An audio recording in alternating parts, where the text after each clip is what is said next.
करू आता, नाहीतरी पहिलाच भाग आहे आपला. पुन्हा आपण सुरू करू. आता ऐतिहासिक पार्श्वभूमी जर आपण पाहायला गेलो यामध्ये, तर आपल्याला दिसून येते की 16व्या-17व्या शतकामध्ये जी राजकीय अस्थिरता होती, ती मी तुम्हाला सांगितलेलीच आहे, की मुघलांचं काही वेगळं सुरू होतं. दक्षिणेमध्ये दख्खनी सल्तनतचं काहीतरी वेगळं सुरू होतं. तिथे जे छोटे-छोटे अ, सत्ता होत्या, जसं की विजयनगर असणार किंवा इतर जे काही छोटे-छोटे होते, म्हैसूर तर गेलेलंच होतं सपोज. तर असे जे भाग होते, त्यांना काबीज करण्यामध्ये, आपला प्रदेश वाढवण्यामध्ये, तिथली सत्ता अ, काबीज करण्यामध्ये जे आहे दख्खनी सल्तनत गुंतलेली होती आणि वरते जे मुघल होते, ते मुघल उत्तरेकडे जे आहे आपलं वर्चस्व फैलवण्याच्या तयारीत आपल्याला दिसते.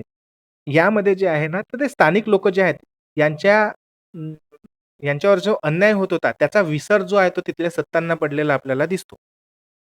त्याचं उदाहरण जर तुम्हाला द्यायचं झालेलं आहे, तर अ, आपल्या जे दख्खनी सल्तनत होती त्यामध्ये मग निजामशाही वगैरे झालं किंवा आदिलशाही झालं. आधीचे राजे जरी चांगले असले, पण तरी न्यायप्रविष्ट म्हणजे एक जे न्यायप्रविष्ट सत्ता असते, ती सत्ता तिथल्या स्थानिक लोकांना योग्य न्याय आपल्याला देताना दिसत नाहीये. इतिहासामध्ये संदर्भ सुद्धा आहे त्याचे. तरी काही आपल्या ह्या गोष्टी ज्या आहेत, आपल्याला ह्या गोष्टी ज्या आहेत, त्या इतिहासामध्ये सुद्धा आपल्याला अशाच पद्धतीने दिसून येतात. मग ह्या गोष्टीची गरज ओळखून शिवाजी महाराजांनी स्वराज्याची स्थापना आपल्याला केलेली दिसते आणि यामध्ये कशा पद्धतीनं योग्य न्याय लोकांना मिळेल, हे आता नंतर आपण समोर पाहूच, की इथे पण तुम्हाला दिसून येईल, की न्याय मिळणे जे होतं ते कठीण होतं. अस्थिरता होती पूर्णपणे. ह्या सगळ्या गोष्टींमुळे जे आहे ते मग स्वराज्याची स्थापना आपल्याला झालेली दिसून येते. त्यानंतर मग त्या काळी जे न्यायव्यवस्था होती त्यांना म्हणजे कुठल्या-कुठल्या गोष्टींची गरज होती जेणेकरून तिथे न्यायव्यवस्था जी आहे ती स्वराज्या थ्रू आपल्याला एक त्याला आपण म्हणू शकतो एक निष्पक्ष न्यायव्यवस्था आपल्याला दिसून येते. यामध्ये मग भ्रष्टाचार झालं, त्यांचं होणारं शोषण झालं. त्यामध्ये मग त्यांचं लोकांचं जे आहे ते त्यांची सुरक्षितता झाली किंवा त्यांचा विकास कसा होईल, त्यासाठी त्यांचं कल्याण कसं होईल, ह्याबाबतची जे आहेत त्या बाबी झाल्या. त्यानंतर मग एक स्थिर असलेली किंवा एक पूर्ण असलेली तिथली प्रणाली झाली. अशा पद्धतीच्या ज्या आहेत आपल्याला गोष्टी दिसून येते. भ्रष्टाचार जर म्हटलं तर मग धर्मावर आधारित जे आहे, तिथं मोठ्या प्रमाणात शोषण होताना आपल्याला दिसते. वेगवेगळे कर तिथं लादले गेलेले आपल्याला पाहायला मिळतात. भ्रष्टाचार खूप मोठ्या प्रमाणात होत गेलेला दिसतो. खूप जास्त गद्दारीचं प्रमाण मोठ्या प्रमाणात वाढलेलं दिसतंय. तुम्ही जर इतिहासामध्ये जर पाहिलेलं आहे, तर भ्रष्टाचार एवढ्या मोठ्या प्रमाणात तिथे झालेला होता, की एक सामान्य नागरिक जो आहे, तो अगर न्याय मागायला तिथे जर गेला, तर कदाचित जर 2 बाजू असतील, तर एका बाजूने जर भ्रष्टाचार केला, सपोज जर काही पैसे वगैरे दिले किंवा कुठली जमीन जुमला जर दान करायचं तुम्ही म्हणजे त्यांनी जर ठरवलं, तर त्याचा जो विरोधी जो व्यक्ती असणार, तो पूर्णपणे म्हणजे त्याला न्याय नाही मिळणार असं तुम्ही 100% सांगू शकाल. अशा पद्धतीनं तिथे आपल्याला दिसून येत होतं. भ्रष्टाचार एवढ्या मोठ्या प्रमाणात तिथं वाढलेला होता. आणि राहिली गोष्ट लोककल्याणाची, तर तिथे निष्पक्षता तर नावाला पण नव्हती. मालमत्तेची सुरक्षितता अजिबात नव्हती. त्यानंतर मग सगळ्यात मोठी गोष्ट म्हणजे तिथले जे लोकं आहेत, त्या लोकांचा त्यांच्या लोकांच्या विकासाचा विचार करणारी तिथे सत्ता अजिबात नव्हती. ती फक्त आपला प्रदेश वाढवण्याच्या तयारीत आपल्याला दिसून येते.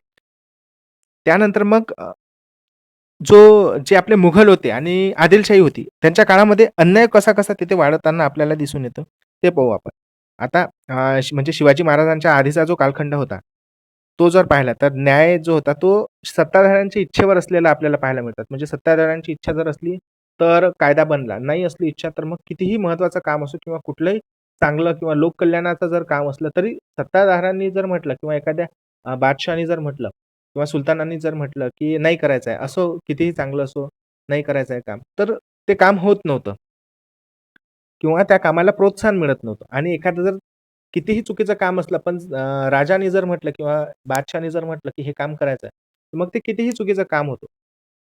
त्याला कुठली शिक्षा वगैरे नव्हती. तुम्हाला माहीत असणार, की शिवाजी महाराजांनी अ, महिलांवर जे अत्याचार, बलात्कार वगैरे होत होते, त्याला मृत्यूदंडाची शिक्षा दिलेली आहे. त्याच्या आधी बलात्कार हा गुन्हा म्हणून पाहिला जात नव्हता.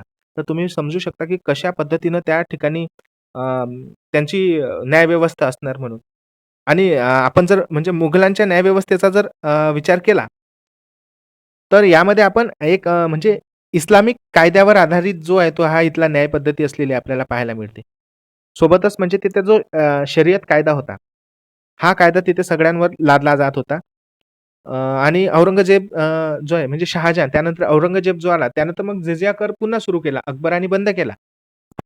जिझिया कर जर म्हटला तुम्ही तर जे हिंदू नागरिक होते किंवा हिंदूंवर जो तीर्थक्षेत्र फिरण्यासाठी जो काही कर लादला जात होता त्याचं नाव जिझिया होतं. अकबराने तो बंद करून टाकलेला होता. पण औरंगजेब जो आहे ना, तो एक धर्मवेडा बादशाह म्हणून आपण पाहतो. अ, म्हणजे खूप जास्त असा माजुरडा व्यक्ती होता.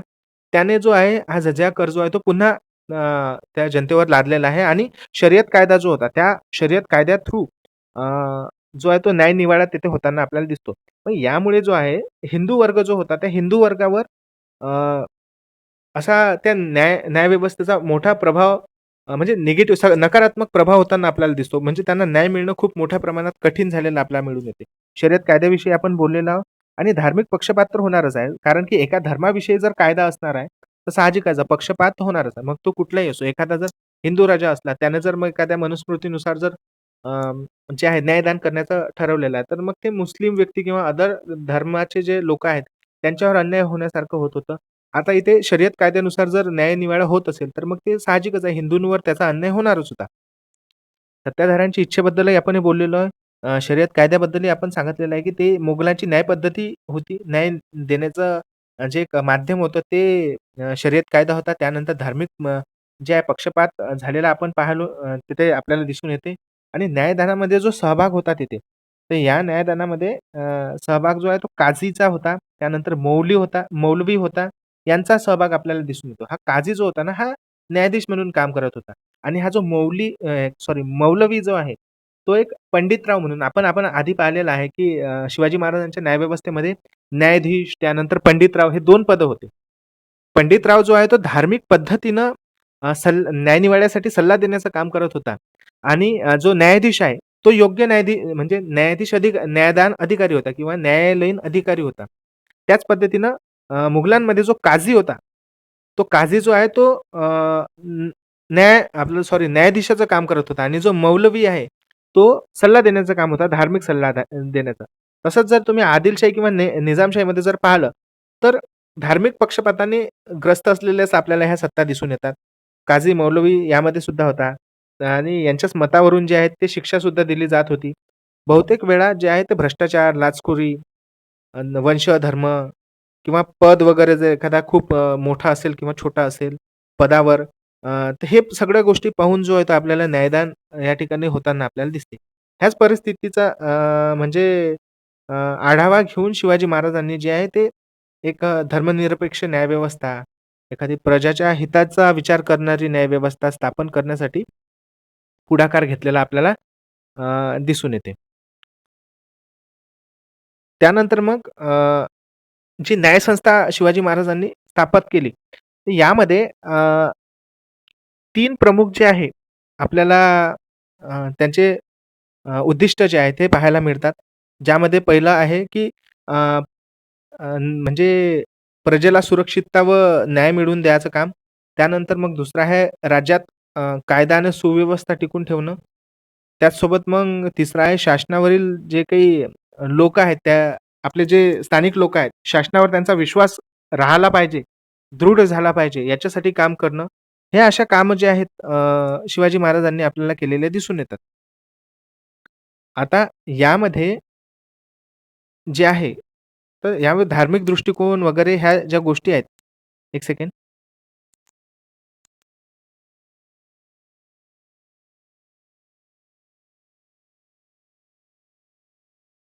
हं, ठीक आहे. यामध्ये धार्मिक दृष्टिकोन सुद्धा आहे. त्यानंतर मग जे काही तत्व शिवाजी महाराजांनी न्यायव्यवस्थेसाठी आपल्याला दिसून येतात घेतलेली आहे, त्यासुद्धा आहेत.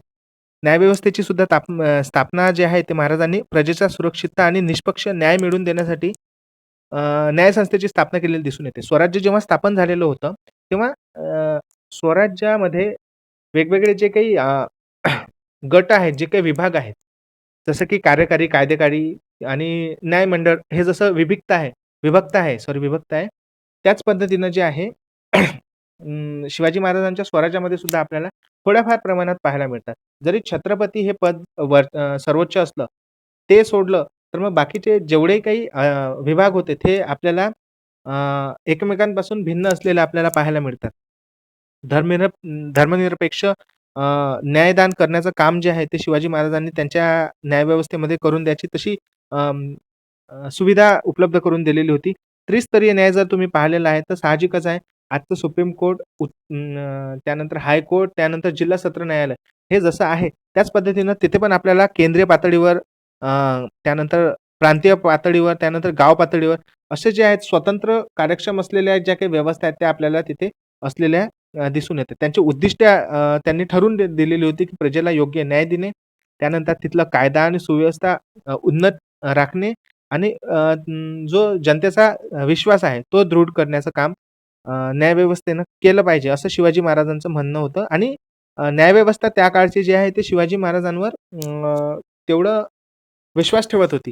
आता त्याचं एक उदाहरण म्हणजे तुम्हाला एक सांगतो, की त्या काळी काय होत होतं, कुठल्याच पद्धतीचा भ्रष्टाचार होत नव्हता. कारण की एक स्थानिक पातळीवरचा अधिकारी त्याच्यावर वरिष्ठ अधिकारी हे राखलेलेच होते आणि सगळ्यात उच्च अधिकारी म्हणून शिवाजी महाराज स्वतः होते. त्यांना छत्रपती त्या काळी म्हणत होते. छत्रपती आपल्याला असं वाटतं, की आपण म्हणतो छत्रपती शिवाजी महाराज, की पण छत्रपती म्हणजे त्या काळचे सर्वोच्च न्यायदान करणारे व्यक्ती म्हणजे छत्रपती.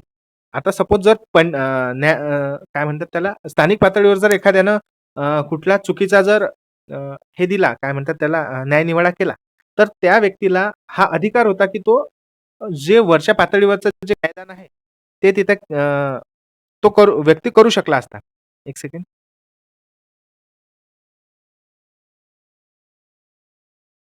तो व्यक्ती तिथे करू शकत होता.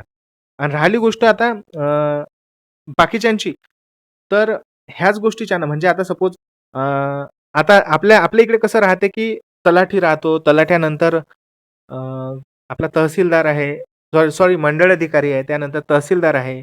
तहसीलदारवर नजर ठेवण्यासाठी उपजिल्हाधिकारी वगैरे राहतात. महसूल खातं किंवा इतर असे विभागातले. त्यानंतर मग जिल्हाधिकारी आहे. जिल्हाधिकाऱ्यांवर उपायुक्त म्हणजे सॉरी आयुक्त आहेत. त्यानंतर सचिव, त्यानंतर हे अशा पद्धतीनं जे काही रचना झालेली आहे, हे एकमेकांवर नियंत्रण ठेवण्यासाठी आहे. त्याच पद्धतीनं ह्या ठिकाणी नियंत्रण ठेवलं जात होतं. आणि तिथल्या जनतेला जे आहे ते ह्या ठिकाणी म्हणजे खालच्या स्तरावरून वरच्या स्तरावर जाण्यासाठी जो आहे मार्ग मोकळा होता. त्याच्यानं सगळे घाबरलेले होते. चुकून जर आपल्याच्यानं जर चुकीचा न्याय देण्यात आलेला तर वरते त्याला शिक्षा होत होती, हे त्याला माहिती होतं. म्हणून खूप जबाबदारीनं काम करणारे अधिकारी आपल्याला स्वराज्यामध्ये पाहायला मिळतात. ठीक आहे. हे झाल्यानंतर मग जी न्यायव्यवस्था होती, तर त्यांचा धार्मिक दृष्टिकोन कसा होता? आता शिवाजी महाराजांच्या काळात एकदम असं चालीरीतींना निग्लेक्ट करणं एवढं काही ईझी नव्हतं. शिवाजी महाराजांनी एवढं काही त्यामध्ये हात घातलेला आपल्याला दिसून येत नाही चालीरीतींमध्ये. पण शिवाजी महाराजांनी वैज्ञानिक दृष्टिकोन मात्र नक्की ठेवलेला आहे. म्हणजे ज्या काही अंधश्रद्धाच्या गोष्टी होत्या, म्हणजे शिवाजी महाराज एकदम असं अंधश्रद्धाळूपणानं कुठल्याही गोष्टीला मान्य करत नव्हतं. आता धार्मिक तत्वांवर किंवा धर्मशास्त्रावर आधारित त्या काळी जरी न्यायव्यवस्था म्हणजे न्यायनिवाडा दिला जात होता. पण शिवाजी महाराज थोडं विचार करून ह्या गोष्टी म्हणजे आता सपोज जर एखादी सती व्यवस्था असेल किंवा एखादं जर कुठल्या छळाला आधारित जर एखादी व्यवस्था असेल, तर शिवाजी महाराजांनी सरळ या गोष्टींना नाही म्हटलेलं आहे. तर धर्मशास्त्रांमधून ज्या गोष्टी घ्यायला पाहिजेत त्याच शिवाजी महाराजांनी घेतलेल्या आपल्याला पाहायला मिळतात. ठीक आहे. आता यामध्ये शिवाजी महाराज हे कट्टर हिंदू जरी असले, तरी त्यांनी जी न्यायव्यवस्था होती ती एकदम अशी निष्पक्षपाती निरपेक्षतानं वाढवलेली आपल्याला दिसून येते. हिंदू, मुस्लिम, जैन किंवा सर्व धर्माची जी प्रजा होती त्या काळात, ते सर्वांना जो आहे तो समान न्याय मिळत होता. असं नाही आहे की हिंदू आहे म्हणून त्याला सोडून दिलं किंवा अ, अशी म्हणजे कमी प्रतीची शिक्षा दिली असं अजिबात नाहीये. शिवाजी महाराजांनी जो काही पाटील होता त्याला सुद्धा हत्तीच्या पायी दिलेला आपल्याला दिसून येते. आणि बाकी ज्या गोष्टी आहेत, म्हणजे कुठल्या धर्माचा द्वेष करणं ह्या गोष्टी नाहीये. पण कट्टर हिंदू वगैरे ते होते. त्यानंतर आपण जे काही शिवाजी महाराज न्यायदान करत होते, तर ते कुठलेही जाती, धर्म, वंश, लिंग, पद ह्या गोष्टी काही ते पाहताना दिसत नव्हते किंवा एखादा खूप श्रीमंत असेल म्हणून त्याला जो आहे तो म्हणजे कमी शिक्षा द्यायची असं पण काही नव्हतं. त्यामुळे धर्मग्रंथ वगैरे ते जे काही तत्व होते, ह्या तत्वांपेक्षा त्यांनी लोककल्याणाची जे काही तत्वे होती, यामध्ये त्याला आपण म्हणू शकतो की राजनैतिक शहाणेपण शिवाजी महाराजांनी त्या काळी चांगलं ओळखलं होतं आणि त्याचा वापर सुद्धा त्यांनी आपल्याला केलेला दिसून येते. आपण इथं पाहू शकतो धर्मनिरपेक्षता त्यांनी जाणलेली होती. त्यांनी सगळ्यांना समान न्याय दिलेला आहे. अजिबात भेदभाव केलेला नाहीये. ह्या सगळ्या गोष्टी आपल्याला इथं दिसून येतात. आता त्यांची जी काही तत्त्वे होती, ते तत्त्वे आपण पाहिलेलीच आहेत. म्हणजे आधीच्या लेक्चरमध्ये सुद्धा आपण जेव्हा आपण घेतलेलं होतं, छत्रपती जो विषय घेतलेला होता, आपल्या पहिल्या युनिटचा, त्यामध्ये आपण ह्या सगळ्या गोष्टी ज्या आहेत त्या वाचलेल्या आहेत. त्यामध्ये मग त्यांची जे तत्व होते ते समता, सत्यनिष्ठा, लोकहित, वेग. वेग वेग म्हणजे कुठल्याही गोष्टीचा विलंब ते करत नव्हते. ठीक आहे. विलंब आपल्याला दिसून येत नाही. त्यांनी नैतिकता जी आहे ती टिकवून ठेवलेली होती. आता म्हणजे जर समता पाहिली तर स्वराज्यामध्ये कायद्यासमोर सर्व व्यक्ती समान असलेले आपल्याला दिसतात. त्यामध्ये त्यांची सत्यनिष्ठा सुद्धा होती. साक्ष, ठोस पुरावे, सत्य या आधारावर जे आहे ते अंतिम तो निर्णय जो आहे तो दिल्याचं आपल्याला दिसून येते. त्यानंतर मग लोकहित सुद्धा त्यांनी जाणलेलं होतं. त्यांचा जो वेग होता म्हणजे खटल्यांमध्ये कुठलाही विलंब झालेला नको हे त्यांना अपेक्षित होतं. आणि नैतिकता, एथिक्स खूप महत्त्वाचे होते त्या काळात. अधिकारी किंवा न्यायाधीशांकडून अ, म्हणजे कुठल्याही पद्धतीनं भ्रष्टाचार झाला नाही पाहिजे, याची त्यांनी म्हणजे छत्रपतींनी जबाबदारी घेतली होती. म्हणून छत्रपती जे आहेत, ते सर्वोच्च स्थानी बसून ह्या सगळ्या गोष्टी पाहताना दिसून येतात. शिवाजी महाराज जे आहेत, ते डेली त्यांच्या सभेला हजर राहत होते. असं नाही आहे, की राजा आहे म्हणून नाही गेलं तरी चालते म्हणून. हा एक शिवाजी महाराजांनी जे आहे ते कोट केलेले आहे, की राजा हा फक्त युद्धातच वीर नसावा, तर न्यायदानातही निष्पक्ष आणि दृढ असावा. गुन्हेगार कोणीही असो त्याला शिक्षा निर्दोष व्यक्तीला अन्यायाने शिक्षा नाही झाली पाहिजे. प्रजेचा न्याय हा राजाचा धर्म आहे. हे सगळं जे आहे हे शिवाजी महाराजांचे वाक्य आहेत. हे मी इथं तुम्हाला टाकलेले दिसून येतात. ह्या सुद्धा गोष्टी तुम्हाला पेपरामध्ये जर तुम्ही लिहिल्या तर साहजिकच मार्क्स चांगले मिळतात. आपल्याला पेपर खूप जास्त भरवायचा नाहीये. जेवढं मोजकं आहे तेवढं लिहा. मार्क्स आरामात पडतात. फक्त रिलेव्हंट लिहा. आणि ह्याच गोष्टी आहेत आणि मी तुम्हाला नोट्स सुद्धा देत आहे. तर त्या नोट्स सुद्धा तुम्हाला खूप हेल्प करणार आहे. अ, अ, आपलं एक काय म्हणतात त्याला क्वेशन्स म्हणजे प्रश्न उत्तर वगैरे लिहायला. त्यामुळे तुम्ही आपल्या विषयाबद्दल बिनघोर राहा आणि झालंच तर मी तुम्हाला क्वेश्चन आणि आन्सर सुद्धा टाकून देईल, की कशा-कशा पद्धतीने तुम्हाला लिहायचं आहे. कॉपी पेस्ट केलं तरी काही हरकत नाहीये. कारण की आवाका तेवढा मोठा आहे हा प्रश्न आपल्या विषयाचा, की तुम्ही कसाही कुठूनही विषयाला जर सुरुवात केली तर घुमून फिरून तुम्ही छत्रपतींवरच येणार आहात. त्यामुळे तुम्हाला लिहायचं काय आहे, ते तुम्हाला आरामात समजून जाईल. त्यानंतर मग जर आपण पाहिली तर यांची जी काही व्यावहारिक रचना होती संस्थेची, तर मी तुम्हाला सुरुवातीला सांगितलेलं आहे, की 3 त्रिस्तरीय त्यांनी न्यायव्यवस्था स्थापन केलेली होती. त्यामध्ये मग केंद्रीय पातळीवर जे स्वतः महाराज बसत होते. छत्रपती हे त्यांचं पद होतं त्या काळी. त्यानंतर प्रांतीय अधिकारी जे सुभेदार होते. आता हे बघा इथे छत्रपती आहे ना, याच्या खाली खाली जे आहे त्या आपल्याला न्यायाधीश सुद्धा पाहायला मिळतात. त्यांना न्यायमंत्री त्या काळी म्हटलं जात होतं. पण हे न्यायमंत्री तर क्वचित आपल्याला दिसून येते. सभासद बखर जर तुम्ही पाहिली तर त्या ठिकाणी स्पष्ट शब्द न्यायाधीश म्हणून आहे. त्यामुळे न्यायमंत्रीच्या जागी तुम्ही जो आहे, तिथे जर न्यायाधीश जरी म्हटलं तरी ठीक आहे आणि न्यायाधीशांना जे सोबती होते ते पंडितराव होते. हे 2 लोकं आपल्याला केंद्रीय पातळीवर दिसतात महाराजांनंतर. त्यानंतर प्रांतीय पातळीवर जर तुम्ही पाहिलं तर त्या ठिकाणी सुभेदार जे होते, हे तिथले प्रशासकीय अधिकारी म्हणून काम करत होते. त्यामध्ये देशमुख, देशपांडे, त्यानंतर निंबाळकर, जेधे हे सगळे लोकं जे आहेत ते सुभेदार म्हणून त्या ठिकाणी काम करताना आपल्याला दिसतात. हे प्रांतीय पातळीवरचे अधिकारी होते. त्या प्रांतीय पातळीवर जे आहे ते न्यायदान करण्याचं काम करत होते. आता प्रांतीय पातळीवर जर न्यायनिवाडा व्यवस्थित झाला नाही, तर त्यांना अधिकार होता, की ते केंद्रीय पातळीवर जाणार म्हणून. आणि शेवटी मग गाव पातळी आहे. गाव पातळीवरचे जे गावातले काही प्रतिष्ठित लोकं असणार किंवा गावातले जे काही पाटील लोकं असणार, हे न्यायनिवाडा करत होते. आणि गावामध्येही असं होतं, की गावात जर न्याय तुम्हाला पटला नाही, तर तुम्ही प्रांतीय पातळीवर जाऊ शकता. प्रांतीय पातळीवर जर पटलं नाही, तर तुम्ही केंद्रीय पातळीवर जाऊ शकता. केंद्रीय पातळीवर नाही झालं, तर मग छत्रपती आहेतच. तुम्ही छत्रपतींपर्यंत सुद्धा आपली जी आहे जो आपला खटला आहे किंवा कुठल्याही न्यायदानाची आशा तुम्ही त्यांच्याकडून करू शकत होते. ठीक आहे. त्याकाळी त्याला गोटसभा असं म्हटलं जात होतं. आपल्या नोट्समध्ये आहे. आता त्यामध्ये जे अष्टप्रधान मंडळ होतं त्यांचं शिवाजी महाराजांचं. तर त्यामध्ये जे आहे ते न्यायमंत्र्याबाबत आपण इथं पाहू. कारण की हा हा जो न्यायमंत्री आहे ना, म्हणजेच न्यायाधीश आपण इथं म्हणू शकतो. आता लिहिता पेन नाही आहे, जाऊ द्या. न्यायाधीश आपण यांना म्हणू शकतो. तर सर्वोच्च अधिकार त्यांच्याकडे होते. यामध्ये जर तुम्ही पाहिलं तर अष्टप्रधान मंडळामध्ये यांचं अधिकारी पद येताना आपल्याला 1 सेकंड. या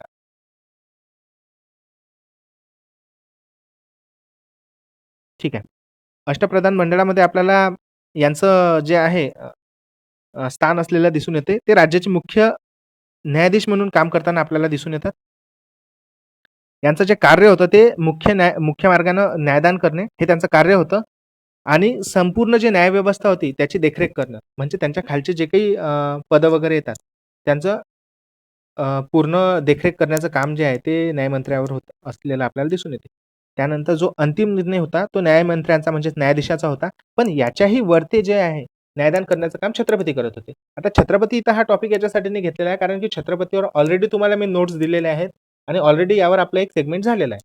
पण न्यायमंत्र्यावर पण झालेला आहे. पण सध्या एक्झाममध्ये तुम्हाला काय लिहायचं, एक्झाम ओरिएंटेड काय लिहायचं आहे, प्रश्न कशावर येणार आहे?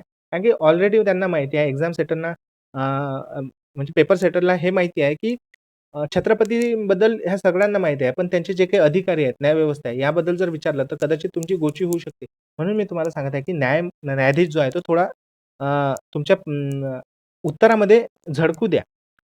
यामध्ये त्यांचा अंतिम निर्णय द्यायचं काम होतं. आता अंतिम निर्णय इन द सेन्स, की अष्टप्रधान मंडळामध्ये जे काही न्यायव्यवस्थेबद्दल विभाग होता, त्या विभागाचा न्यायमंत्री म्हणा किंवा न्यायाधीश म्हणा हा प्रमुख होता. तर तिथपर्यंत अतिरिक्त न्याय देण्याचं किंवा अंतरिम न्याय देण्याचं काम जे आहे, ते आपल्याला न्यायमंत्र्याचं असलेलं दिसून येते. त्यानंतर जर तुम्ही पाहिली तर गाव पातळीवर जी न्यायव्यवस्था आहे, यामध्ये तुम्ही पाहू शकता पंचायत जी आहे, त्या काळी पंचायत म्हटलं जात होतं. त्या याला. त्यानंतर पंचायत जी आहे, त्याच्या खालोखाल आपल्याला गोटसभा असलेले दिसून येते. आता हे जे आहे, तांड्यामध्ये होत होती. तांड्या म्हणजे अ, गावापेक्षा जे छोटे-छोटे असतात, जे भटक्या जमाती वगैरे इकडे-तिकडे लावल्या जातात, त्याला गोटसभा असं म्हणून येतात आपल्याला. Council of elders. येथे जे आहे छोटे-छोटे मोठे वाद जे असले किंवा जमिनीचा वाद असो किंवा अ, एकदम छोटासा कौटुंबिक वाद असो, ह्या अशा पद्धतीनं जे आहे इथे आपल्याला न्यायदान लोकं केले जात होते आणि मोठ्या लेव्हलवरचा जर एखादा गुन्हा असला तर तो अ, अ, पुढच्या पातळीवर जो आहे तो हस्तांतरित केलेला आपल्याला दिसून येते. यामुळे काय झालेलं आहे, की लोकांना शहरामध्ये किंवा सरळ राजांजवळ किंवा जे आहेत सत्ताधीश त्यांच्याकडे न जाता अ, लोकांकडेच म्हणा किंवा गाव पातळीवरच जे आहे ते न्यायदानाची सोय उपलब्ध झालेली आपल्याला दिसून येते. हा जो गाव पातळीवरचा जो न्यायव्यवस्था होती ना, ही स्वराज्यामध्ये खूप जबरदस्त इनिशिएटिव्ह असलेला आपल्याला दिसून येतो त्या काळचा. आता त्या काळीमध्ये न्यायव्यवस्था आणि जे काही प्रशासन होतं याचा संबंध कशा-कशा पद्धतीनं होते. यामध्ये आपल्याला स्वायत्ता आणि स्वातंत्र्य दिसून येतो. त्याचसोबत आपल्याला संतुलन आणि एक त्याला आपण म्हणू शकतो, की दूरदृष्टीवाला जो आहे तो दृष्टिकोन सुद्धा आपल्याला पाहायला मिळतो. आता शिवाजी महाराजांनी जी न्यायव्यवस्था आहे, त्याला प्रशासनापासून शक्य तेवढं होईल तेवढं जे आहे आपल्याला दूर ठेवलेलं आपल्याला पाहायला मिळते. आपण असं पाहिलेलं नाही आहे, की एखादा सैन्याचा सेनापती जो आहे तो न्यायदान करताना आपल्याला दिसत नाही. अशा खूप साऱ्या गोष्टी इतिहासामध्ये झालेल्या आहेत, की इथे सेनापती उभा आहे आणि सेनापतीला लोकं घरानं घालत आहेत, की आमचा न्यायनिवाडा करा. तर सेनापतींनी सरळ सांगितलंय, सरसेनापती जे काही होते हंबीरराव मोहिते वगैरे, तर त्याच्या आधीचे पण, तर त्यांनी सरळ सांगितलेलं, की हे काम जे आहे ते न्यायाधीशांचं आहे, न्यायालयीन अधिकाऱ्यांचं आहे. त्यांच्याकडे तुम्ही न्याय मागा. कारण की हे जे आहे ना, हे स्ट्रक्चर टिकवून ठेवण्याचं काम त्या काळच्या लोकांनी आपल्याला त्या काळचे जे काही पदाधिकारी लोकं होते, अष्टप्रधान मंडळातले असो किंवा अष्टप्रधान मंडळाच्या बाहेरच्या, ह्या सगळ्यांनी जे आहे ते स्वराज्यामध्ये त्यांचं जे स्ट्रक्चर आहे स्वराज्याचं हे टिकून ठेवण्याचं काम केलेलं आपल्याला पाहायला मिळते. त्याचसोबत जर आपण पाहिलं तर राजकीय प्रभाव आपल्याला न्यायव्यवस्थेवर खूप कमी पडलेला दिसून येतो. तथापि काही प्रसंग जे आहेत ते राजांच्या हितासाठी अंतिम निर्णय जे आहे ते आपल्याला देताना दिसून येते. त्यामुळे काय झालेलं आहे ह्या दोघांमध्ये जे आहे आपल्याला संतुलित जे आहे तो दृष्टिकोन पाहायला मिळते. म्हणजे न्यायव्यवस्थे जे प्रशासनापासून तर वेगळीच ठेवली गेलेली होती. कारण की राजकीय प्रभाव झालेला नाही पाहिजे. कुठलं कुरघोडी झालेली नाही पाहिजे आणि जे आहे जो संतुलित दृष्टिकोन होता, तो असा की कुठलाही राजकीय व्यक्ती कुठल्याही दबावापोटी अ, ज म्हणजे कुठल्याही राजकीय व्यक्तीच्या दबावापोटी जो आहे कुठल्याही सामान्य व्यक्तीवर जो आहे तो अन्याय होऊ नये, यासाठी जे शिवाजी महाराजांनी आपल्याला काम केलेलं आपल्याला दिसून येते. आता स्वराज्याच्या स्थापनेमध्ये आपल्याला न्यायव्यवस्थेचं स्थान कुठल्या ठिकाणी आपल्याला दिसून येतं, ते पाहू आपण. तर आता लष्कर, अर्थव्यवस्था, प्रशासन, गुप्तचर हे जे आहेत, लष्कराचं काम होतं देशाचं संरक्षण करणं. यांच्याकडे फक्त ही एक जे आहे, जी जबाबदारी होती. अर्थव्यवस्थेचं काम होतं राजकीय व्यवस्था जी आहे ती स्थिर ठेवणं.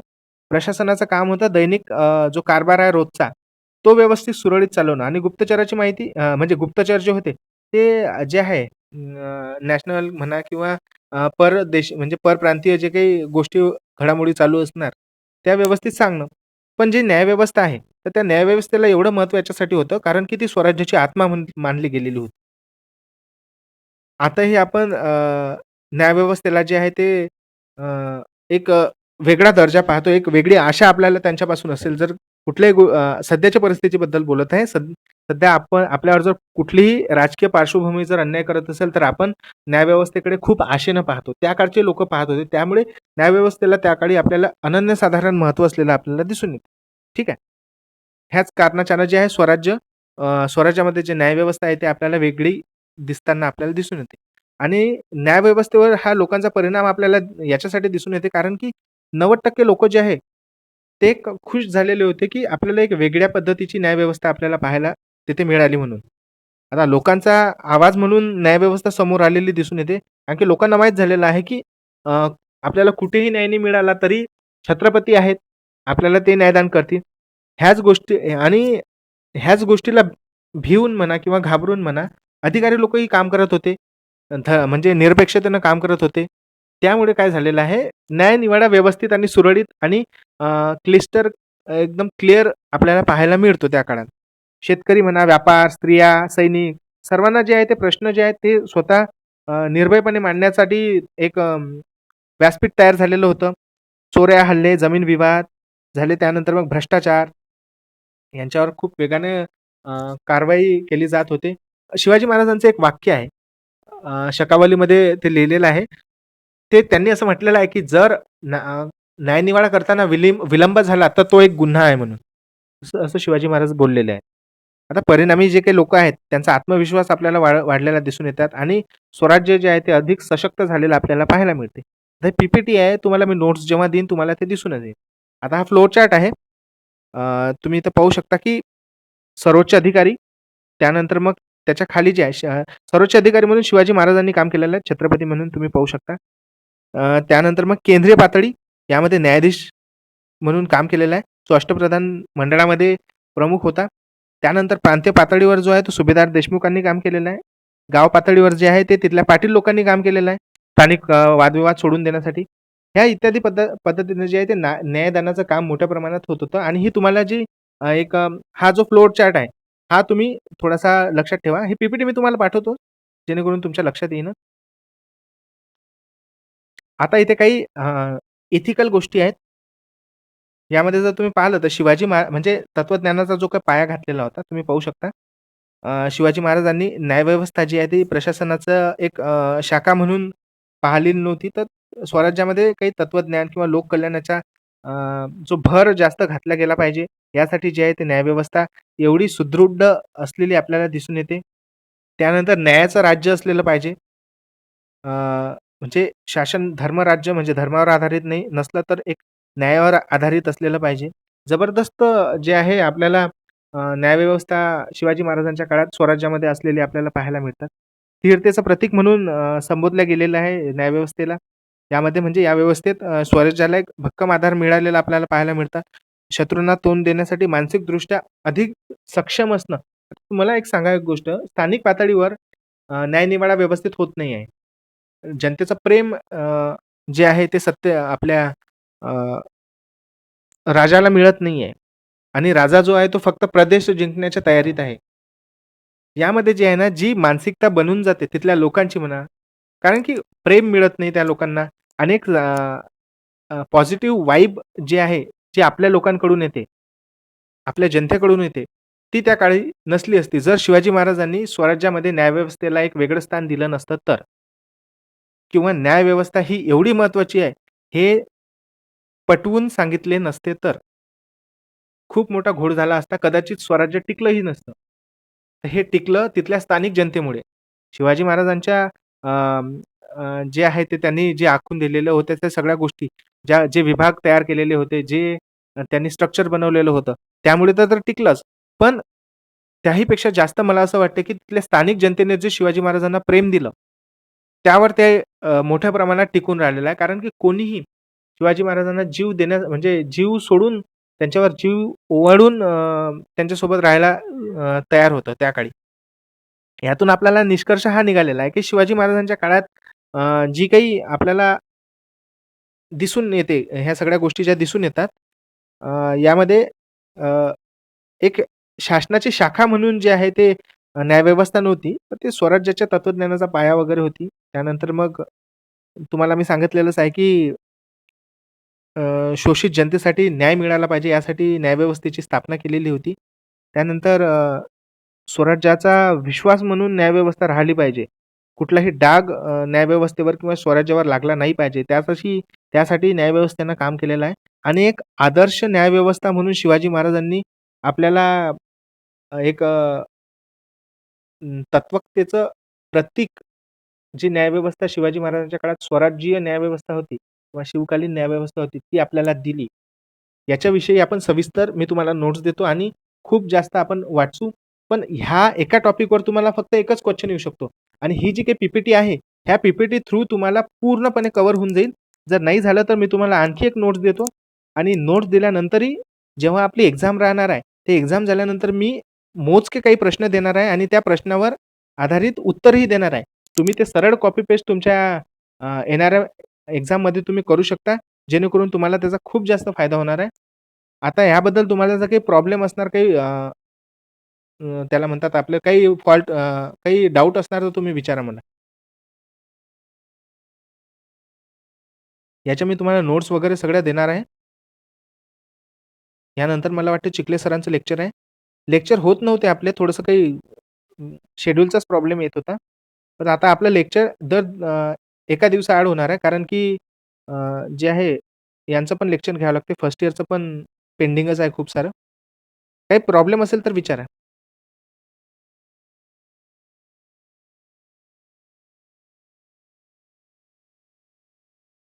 तुमच्या ऑप्शनलची लिस्ट मी टाकलेली आहे याच ग्रुपवर. तुम्ही चेक करून घ्या आणि त्यानुसार ऑप्शनलचा अभ्यास करा.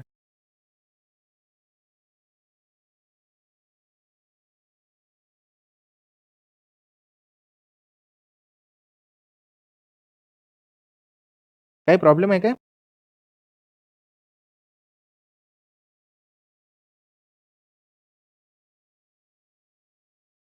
ठीक आहे, मग आपण थांबून जाऊ इथे. जर काही डाउट असला तर मला मग WhatsAppवर तुम्ही मेसेज वगैरे करा. मी तुम्हाला क्लिअर करून देईन. ठीक आहे? आपण थांबून जाऊ इथे ठीक आणि आहे. Okay, okay. ठीक आहे. ओके. ठीक आहे.